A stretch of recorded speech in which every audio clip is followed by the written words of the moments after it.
Olá, tudo bem com você? Seja bem-vindo ao canal Barba com Bíblia. É isso aí, gostou? Então curte aí, tá bom?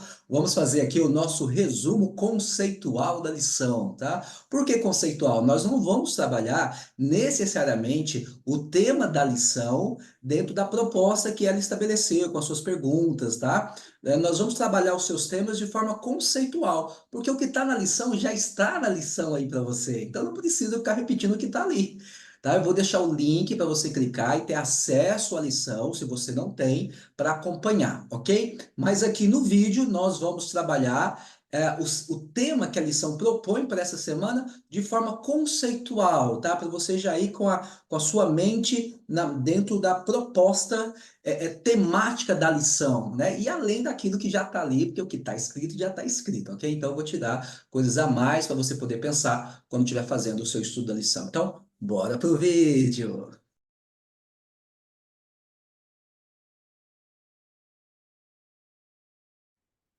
A luz brilha na escuridão. Eu gosto muito dessa frase, sabe? Dessa expressão. A luz brilha na escuridão. E eu sempre me lembro que na narrativa de Gênesis, no capítulo 1, você já tem a escuridão.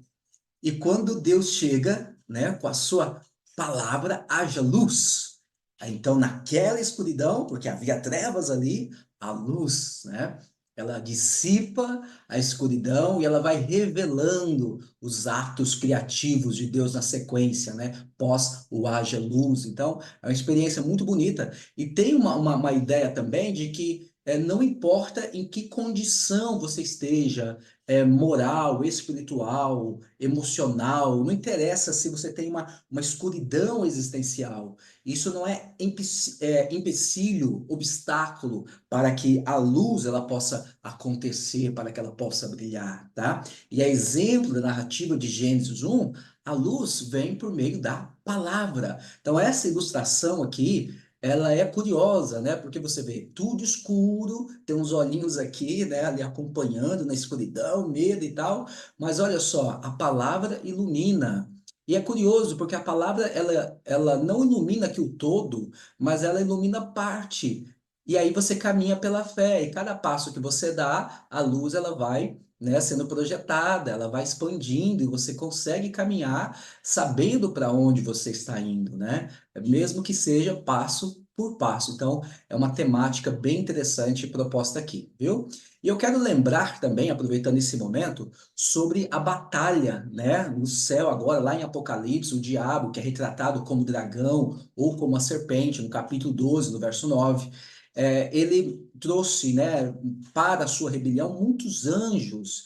E eu gostaria que você pensasse um pouco nessa batalha, porque ali você tem batalha de irmãos, você tem batalha de família, você tem batalha de seres, né, que estavam juntos, não sei por quanto tempo, e de repente agora você tem conflito.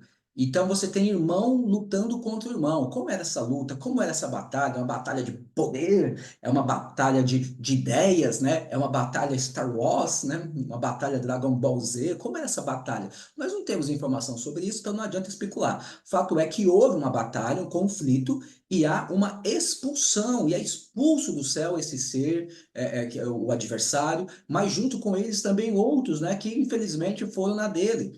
Então há um vazio no céu agora, né? Imagina quanto tempo ali.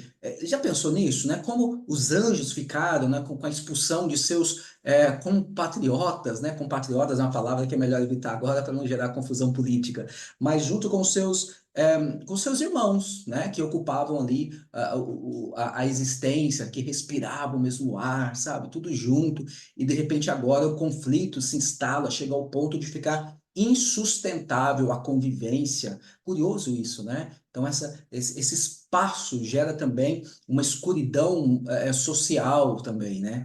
Então é interessante isso aqui. Mas a luz brilha na escuridão, tá? Forte, não é? Vamos avançar um pouquinho mais. Agora, a lição de domingo.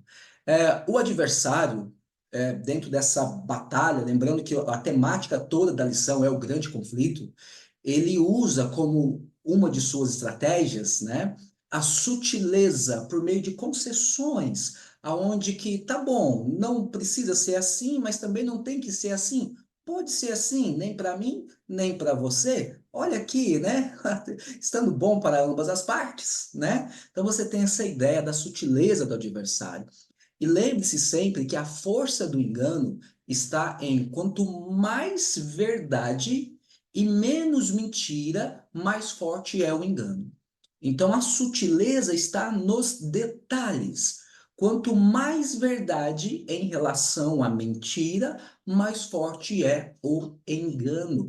O adversário ele trabalha com essas sutilezas, tá? Na lição diz o seguinte, pergunta, né? Qual a diferença entre o caráter de Jesus e Satanás? Não precisa nem responder isso. Isso é óbvio, tá? Nós já sabemos muito bem o caráter de ambos. E tem uma ideia aqui, né? Porque o grande conflito, a batalha não é uma batalha com base em poder, porque se fosse com poder, Jesus já teria resolvido isso há muito tempo.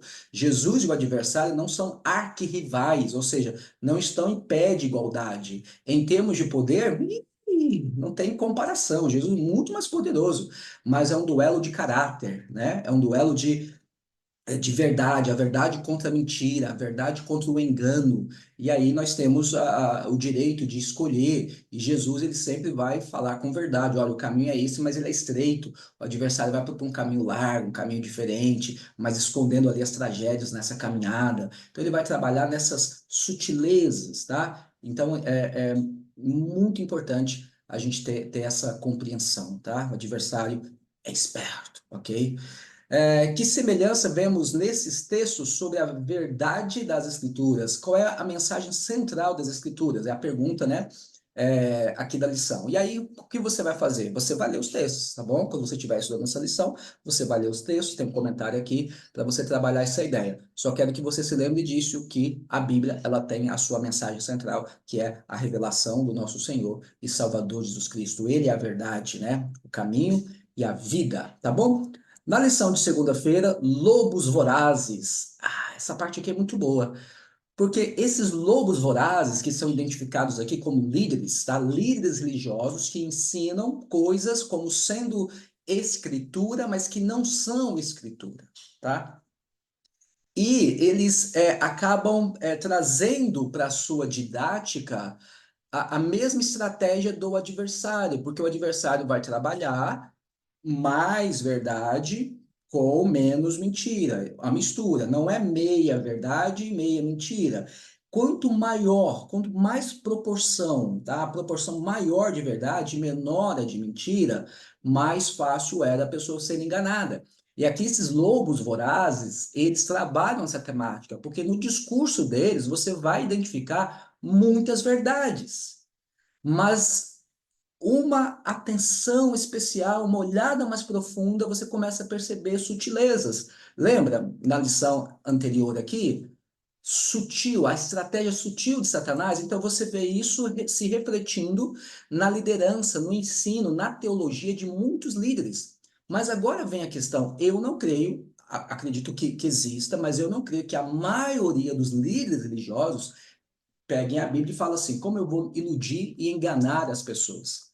Tá? Eu acredito que primeiro ele compra a mentira, que primeiro ele se engana, ele acredita no seu engano como se aquilo fosse verdade, ele vai defender isso com base no seu ego, com base nas suas próprias elucidações, tá? E aí ele vai semear o seu engano, as suas mentiras. Mas eu creio que a maioria engana porque está enganado, tá? E acho que há alguns que, de fato, eles manipulam e usam mesmo para poder manipular as pessoas. Então, o fato é que a Bíblia diz: tome cuidado, porque você tem lobos, né, em pele de ovelha. E falando aqui especificamente na liderança, tá? Então, preste atenção nos seus líderes, ok? Vamos lá. Não esqueça, seus líderes são gente, são seres humanos, estão sujeitos às mesmas coisas que você está. A nossa proteção se faz na palavra. Lembra? O haja luz, a palavra de Deus, haja luz, né? Lá no capítulo 1 de Gênesis, essa mesma palavra que traz luz é a palavra que abençoa. E abençoou Deus dizendo, né? Então, por meio da palavra, Deus ilumina, por meio da palavra, Deus abençoa, por meio da palavra, Deus cria, Deus transforma, Deus dá forma, Deus dá conteúdo, por meio da sua palavra, Deus nos protege, tá? Então, precisamos voltar ao estudo da palavra de Deus. Sabe que tem uma coisa interessante em relação a estudar a palavra?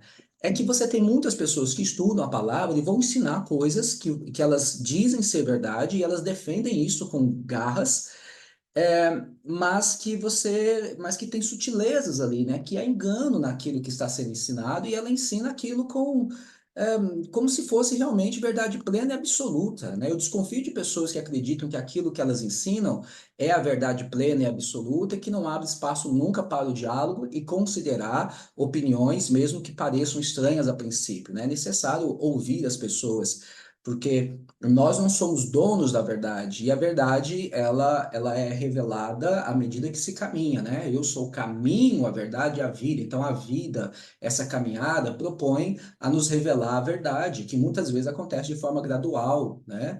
Que vai crescendo, a gente vai expandindo o conhecimento e aprendendo muitas coisas. Tá? Então, eu desconfio de pessoas que não abrem espaço para diálogo e defendem aquilo que acredita como se aquilo fosse verdade absoluta e não dá espaço para que o outro possa pensar diferente. Então, precisamos tomar esse cuidado, porque a palavra nos protege, mas também muitos usam a palavra para enganar, para manipular, para ferir, tá? Há muitos pensamentos equivocados por aí, ao longo da história, usando a palavra, tá? Ou a interpretação da palavra, tá? Não a palavra, mas a interpretação equivocada da palavra. Então, é um perigo, a gente precisa tomar cuidado. A Bíblia é a revelação infalível da vontade de Deus. Ela apresenta o plano do céu para a salvação da humanidade, uma vez que toda a Escritura é inspirada por Deus, tá? Então, toda a Escritura, de fato, é inspirada por Deus. O problema é que nós vamos com a nossa cosmovisão de mundo para interpretar o texto bíblico com os óculos, né, das nossas interpretações. A gente já tem uma ideia estabelecida e nós nos tornamos seletivos naquilo que a gente está lendo, porque nós já fixamos algumas ideias, tá? Nós já temos alguns pensamentos, algumas crenças que nós já enraizamos, que nós temos como verdade plena e absoluta, e toda vez que eu vou ler um texto, eu vou ler esse texto de acordo com aquilo que eu já acredito.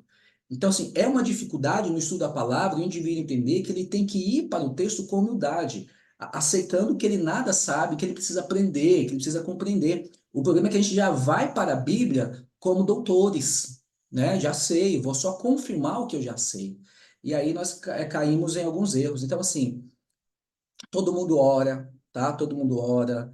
Então, tem muitas pessoas de religião diferente que elas oram antes de estudar a Bíblia. Você ora antes de estudar a Bíblia, é muito importante que você faça isso. E mesmo assim, acaba chegando a conclusões conflitantes. Pessoas de religiões, de fé diferente, às vezes até da mesma fé, tá? Que conseguem olhar para o texto e pensar diferente e ter outras ideias ali. Caberia até uma série sobre isso, né? Seria bem curioso, tá? Mas, assim, estude a palavra.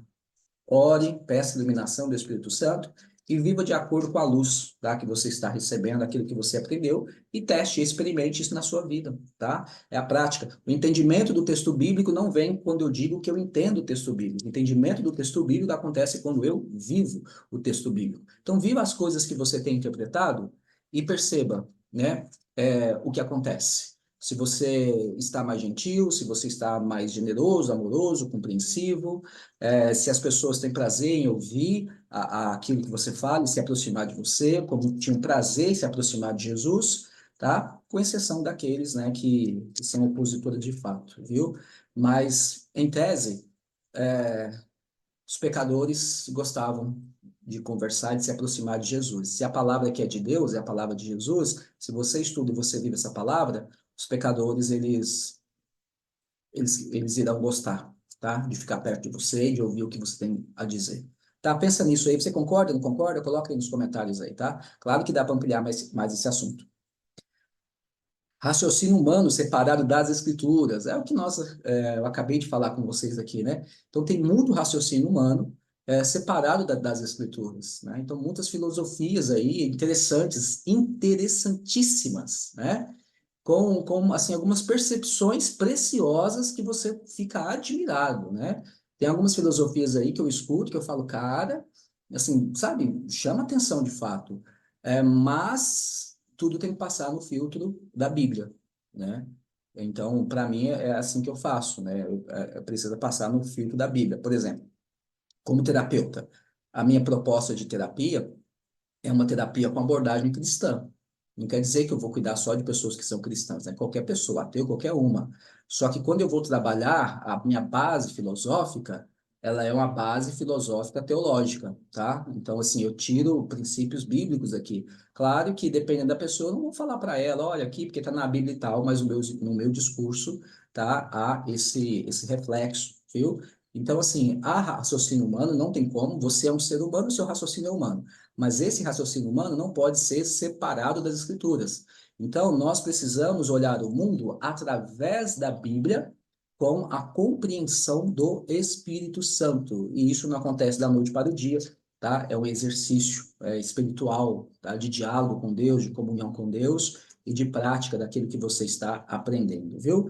A lição, ela fala aqui, ó, um dos enganos mais eficazes do diabo é nos levar a crer que o raciocínio humano, sem a ajuda do Espírito Santo, que eu acabei de falar, né? E sem base da palavra de Deus, é o suficiente para entender a vontade divina. Não, aí todo mundo fala o que quiser sobre Deus, tá? Todo mundo fala o que quiser, o que acha, o que pensa. Ah, eu acho que Deus é assim, Deus jamais faria isso. Todo mundo fala o que quiser. Mas fato é que a revelação que nós temos dele, para nós, né, é a Bíblia. Há outras religiões aí que têm os seus livros, né, sagrados e tal, mas a gente precisa agir com coerência, né? Se eu sou cristão e eu acredito em Jesus Cristo, então a Bíblia é o meu livro de referência, e é a partir dele que eu vou construir, né, é a partir dele, com ele, para ele, né, para a, a teologia bíblica ou filosofia bíblica que eu vou construir o meu raciocínio, tá certo? Muito bem.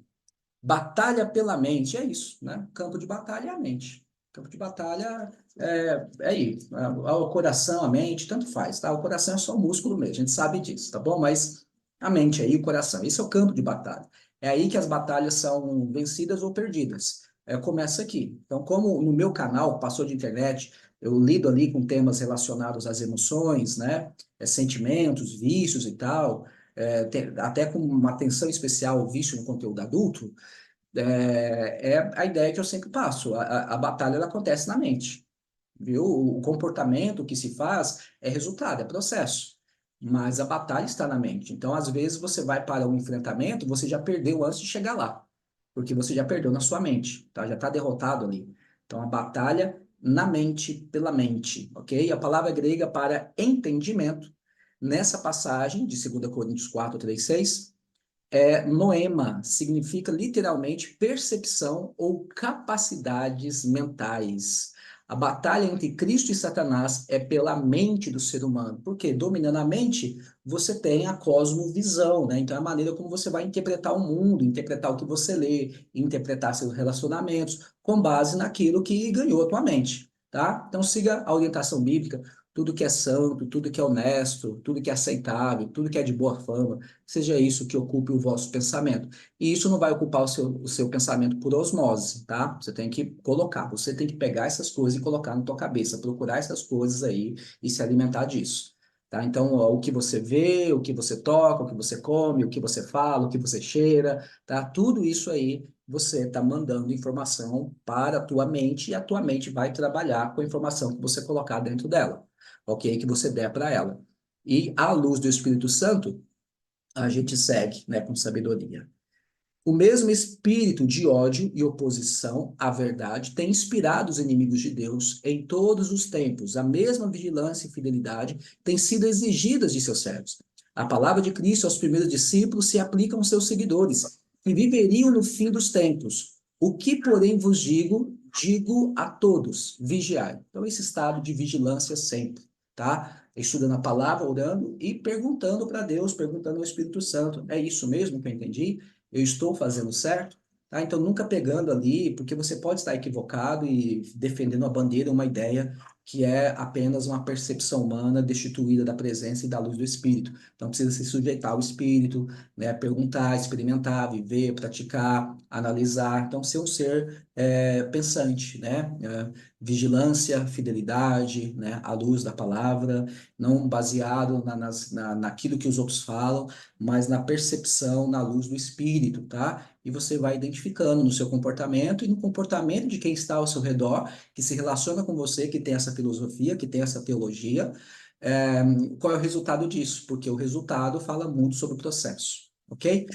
Obrigado até aqui. Se você gostou, não deixe de curtir, tá bom? É muito importante. Comenta aí qualquer coisa. Concorda, discorda, comenta aí. Esse canal precisa crescer. Eu quero pelo menos 500 seguidores para conseguir fazer live, né? Eu acho, não sei se é 500, mas assim, precisa de ter 500 aí para conseguir engajar melhor o conteúdo, tá? Então, se você comentar, se você curtir, compartilhar com pessoas que gostem de estudar a lição, vou deixar o link aí para ter acesso à lição, você vai ajudar bastante, viu? Lembrando, o livro Passageiro Sombrio, logo em maio, já disponível para você adquirir, tá bom? Passageiro Sombrio. Vou deixar no link primeiro fixado. Se você gostar, quer saber como adquirir, fala comigo, porque em maio já começa a distribuição. Valeu? Um abraço a todos, beijo, fui!